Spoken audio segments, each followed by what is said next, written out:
अस्सलाम वालेकुम। अस्सलाम नमस्ते सत श्री अकाल। उम्मीद करता हूँ फिट होंगे, बेहतरीन होंगे, अपनी लाइफ अच्छे से एंजॉय करोगे हम तीनों की तरह। आज एक और वीडियो और उसका टाइटल है वीडियो का टाइटल है जी महाशिवरात्रि व्रत कथा और ओरिजिनल वीडियो का लिंक डिस्क्रिप्शन में मौजूद है। लाजमी इनको भी सपोर्ट करें, हमें भी सपोर्ट करें। मेरा नाम है राणा मंदिर, मेरे साथ हैं Mohammad Sameer Khokhar. Malik Shaklar Iqbal. So guys let's start.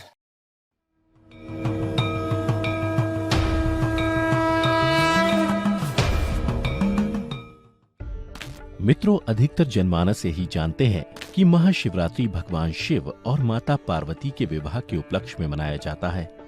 लेकिन कुछ विद्वानों का मानना है कि शिवरात्रि के दिन ही भगवान शिव ने कालकूट नाम का विष पिया था, जो सागर मंथन के समय समुद्र से निकला था। परंतु शिव पुराण में एक शिकारी से जुड़ी कथा का वर्णन किया गया है। आज की इस वीडियो में हम आपको शिव पुराण में वर्णित महाशिवरात्रि की कथा बताने जा रहे हैं। नमस्कार दर्शकों, द डिवाइन टेल्स पर आपका एक बार फिर से स्वागत है। शिव पुराण के कोटि रुद्र संहिता में वर्णित कथा के अनुसार पौराणिक काल में किसी वन में एक भील रहता था, जिसका नाम गुरुद्रुह था। उसका परिवार बड़ा था। वह बलवान और क्रूर स्वभाव का होने के साथ ही क्रूरतापूर्ण कर्म भी किया करता था। वह प्रतिदिन वन में जाकर हिरण और अन्य जानवरों को मारता और वहीं रहकर नाना प्रकार की चोरियां करता था। उसने बचपन से ही कभी कोई शुभ कर्म नहीं किया था। इस प्रकार वन में रहते हुए उस दुरात्मा भील का बहुत समय बीत गया। तदनंतर एक दिन बड़ी सुंदर एवं शुभ कारक शिवरात्रि आई, किंतु वह दुरात्मा घने जंगल में निवास करने वाला था, इसलिए उस व्रत के बारे में वह नहीं जानता था। उसी दिन उस भील के माता पिता और पत्नी भूख से व्याकुल होकर उससे खाने की मांग करने लगे। उनके बार बार याचना करने पर वह भील तुरंत धनुष लेकर वन की ओर चल दिया और हिरणों के शिकार के लिए सारे वन में घूमने लगा। देवयोग से उसे उस दिन कुछ भी नहीं मिला और सूर्यास्त हो गया। इससे उसको बड़ा दुख हुआ और वह सोचने लगा कि अब मैं क्या करूं, कहां जाऊं। आज तो कुछ नहीं मिला।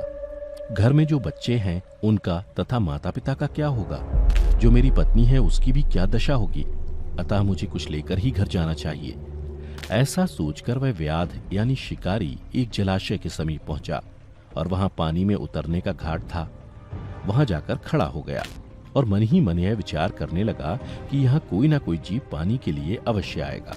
उसी को मारकर उसे साथ लेकर प्रसन्नतापूर्वक घर को जाऊंगा। ऐसा निश्चय करके वह व्याघ्र एक बेल के पेड़ पर चढ़ गया और वहीं जल साथ लेकर बैठ गया। उसके मन में केवल यही चिंता थी कि कब कोई जीव आएगा और कब मैं उसे मारूंगा। इसी प्रतीक्षा में भूख प्यास से पीड़ित वह वहां बैठा रहा।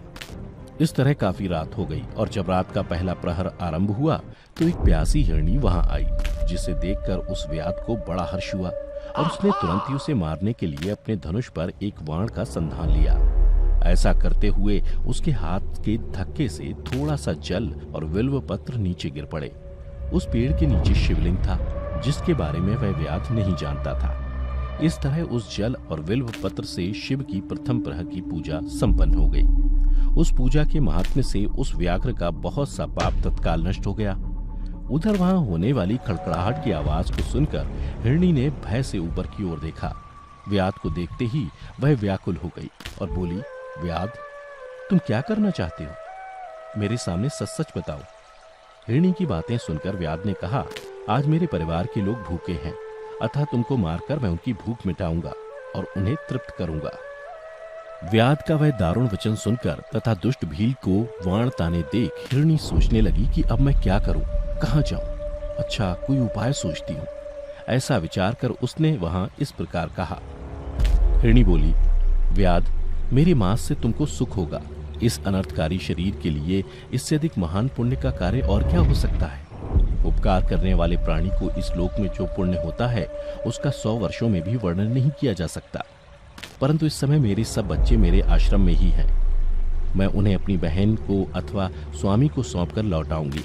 व्याध, तुम मेरी इस बात को मिथ्या न समझो। मैं फिर तुम्हारे पास लौट आऊंगी, क्योंकि सत्य से ही धरती टिकी हुई है, सत्य से ही समुद्र अपनी मर्यादा में स्थित है और सत्य से ही निर्झरों से जल की धाराएं गिरती रहती हैं। सत्य में ही सब कुछ स्थित है। हिरणी के ऐसा कहने पर जब व्याध ने उसकी बात नहीं मानी, तब उसने अत्यंत विस्मित एवं भयभीत हो पुनः इस प्रकार कहना आरंभ किया। हिरणी बोली, व्याध, सुनो, मैं तुम्हारे सामने ऐसी शपथ खाती हूँ जिससे पर जाने पर मैं अवश्य तुम्हारे पास लौट आऊंगी।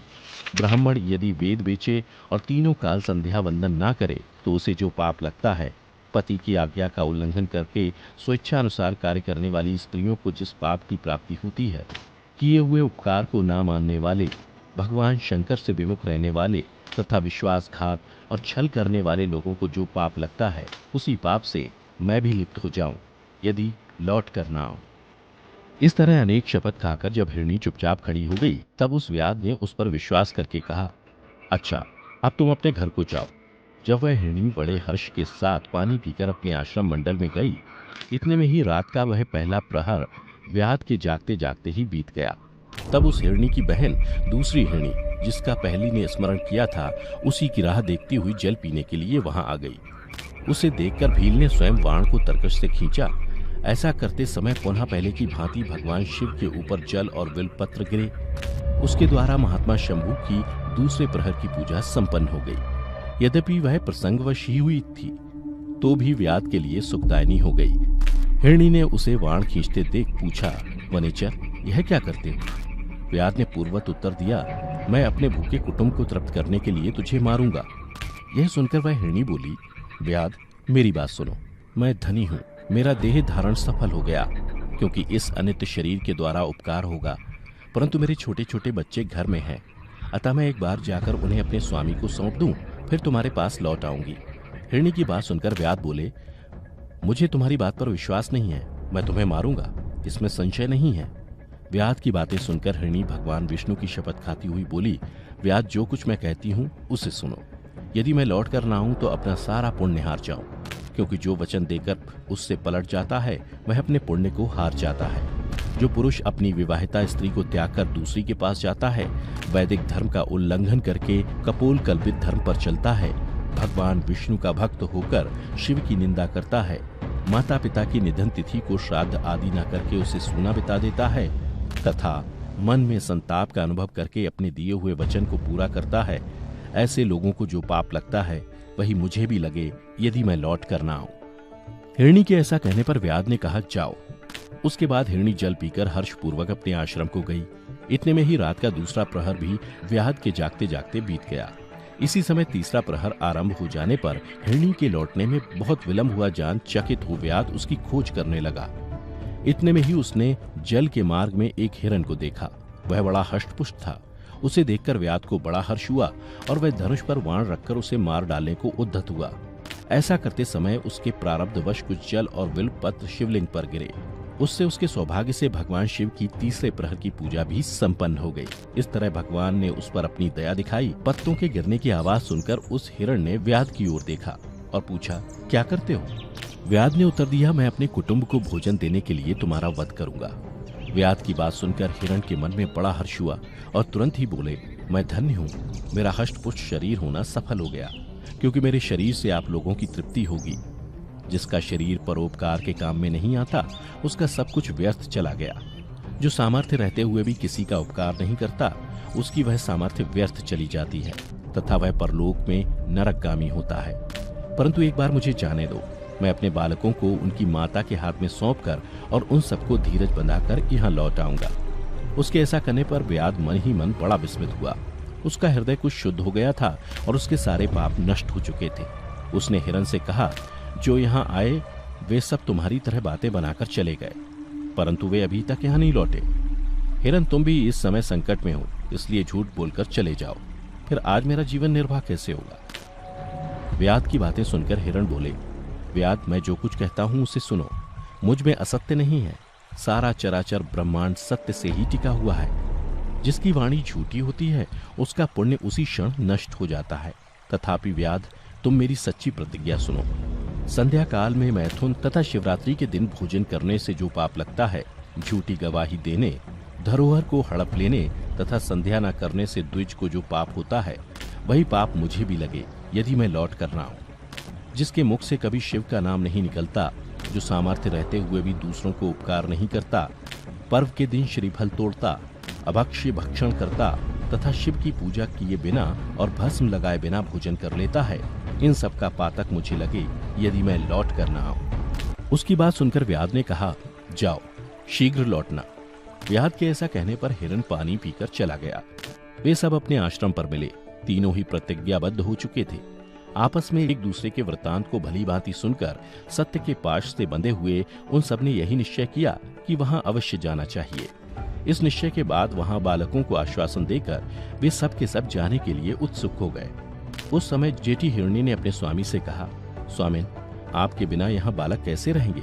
प्रभु, मैंने ही वहां पहले जाकर प्रतिज्ञा की है, इसलिए केवल मुझको जाना चाहिए। आप दोनों यहीं रहें।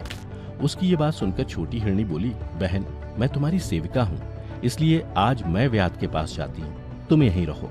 यह सुनकर हिरण बोले, मैं ही वहां जाता हूँ, तुम दोनों यहाँ रहो, क्योंकि बच्चों की रक्षा माता से ही होती है। स्वामी की यह बात सुनकर दोनों हिरणी बोली, प्रभु, पति के बिना इस जीवन को धिक्कार है। तब उन सब ने अपने बच्चों को सांत्वना देकर उन्हें पड़ोसियों के हाथ में सौंप दिया और स्वयं शीघ्र ही उस स्थान को प्रस्थान किया जहां वह व्याध शिरोमणि उनकी प्रतीक्षा में बैठा था। उन्हें जाते देख उनके सब बच्चे पीछे पीछे चले आए। उन्होंने यह निश्चय कर लिया था कि माता पिता की जो गति होगी वही हमारी भी हो। उन सबको एक साथ आया हुआ देख व्याध को बड़ा हर्ष हुआ। उसने धनुष पर बाण रखा। उस समय पुनः जल और विलपत्र शिव के ऊपर गिरे।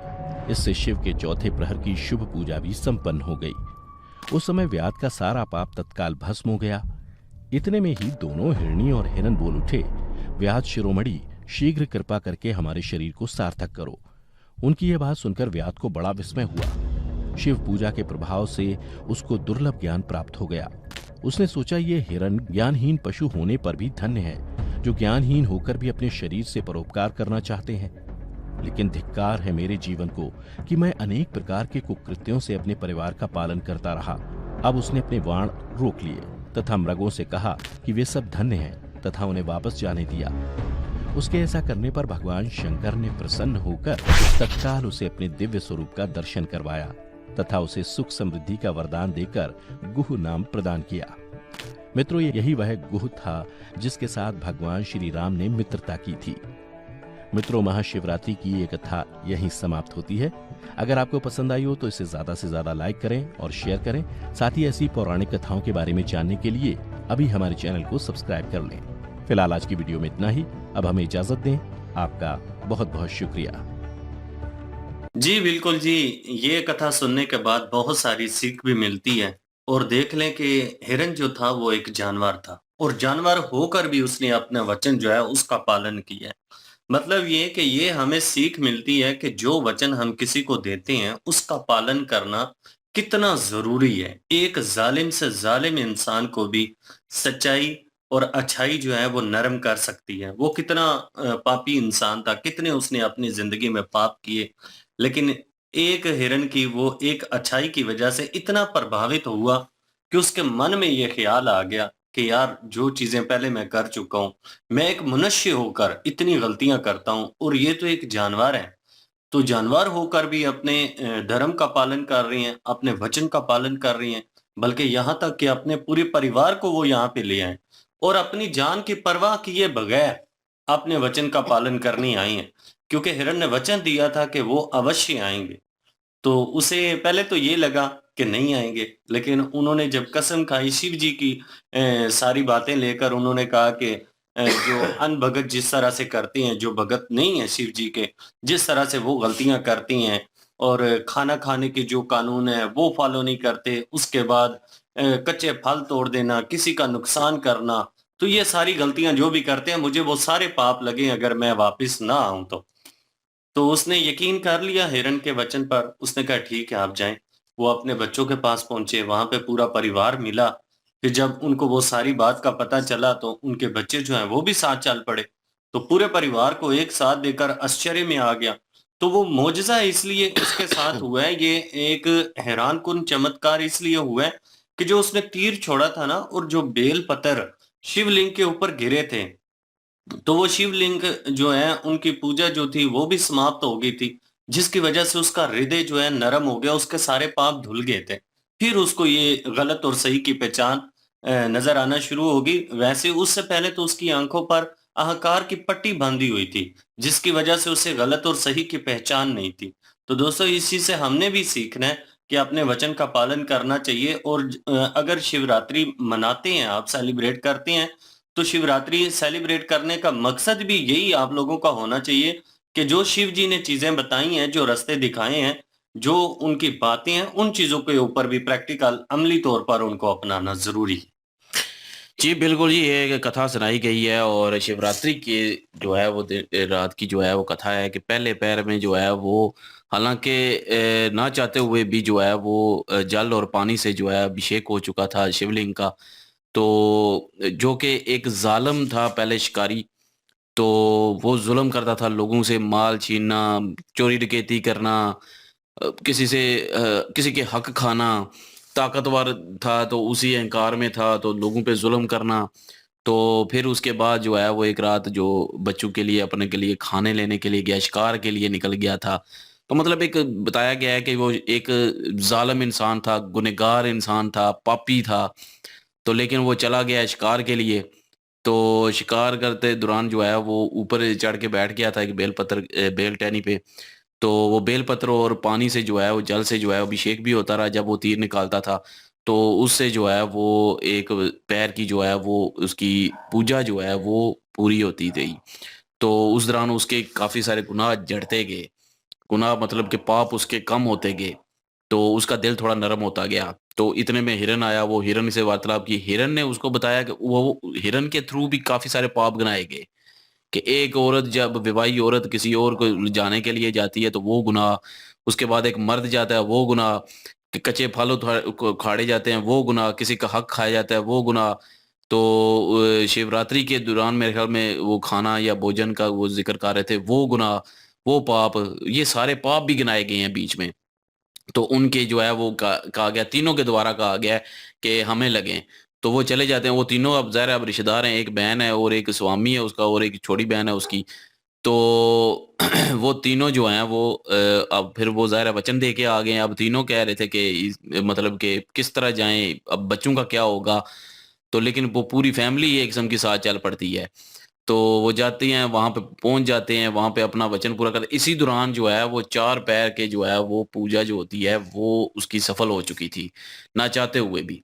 तो उसकी वो सफल हो चुकी थी और उसके सारे गुनाह पाप जो हैं वो धुल चुके थे और उसका दिल नरम हो चुका था बिल्कुल। पहले जो पहले पूजा हुई उसमें भी ऐसे ही हुआ, थोड़ा दिल नरम हुआ, पाप धुले। उसके बाद फिर तो एक 4 पैर की जब वो पूजा हुई समाप्त, तो उसके बाद उसके सारे पाप भी धुल गए। ये शिवरात्रि की उन्होंने एक बताई है कि शिवरात्रि क्या है और शिवरात्रि में क्या हासिल होता है।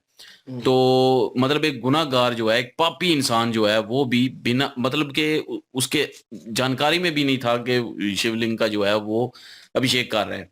तो वो फिर भी जो है वो उसके पाप धुल गए, उसके सारे गुनाह जड़ गए, वो दिल उसका नरम हो गया सबके लिए और उसकी आंखें खुल गईं। उसको जो है वो नजर आने लगा सही से दुनिया क्या है और क्या मैं कर रहा हूँ और मुझे क्या करना चाहिए। और वो हिरन के द्वारा जो है शिव जी ने उसको बताया।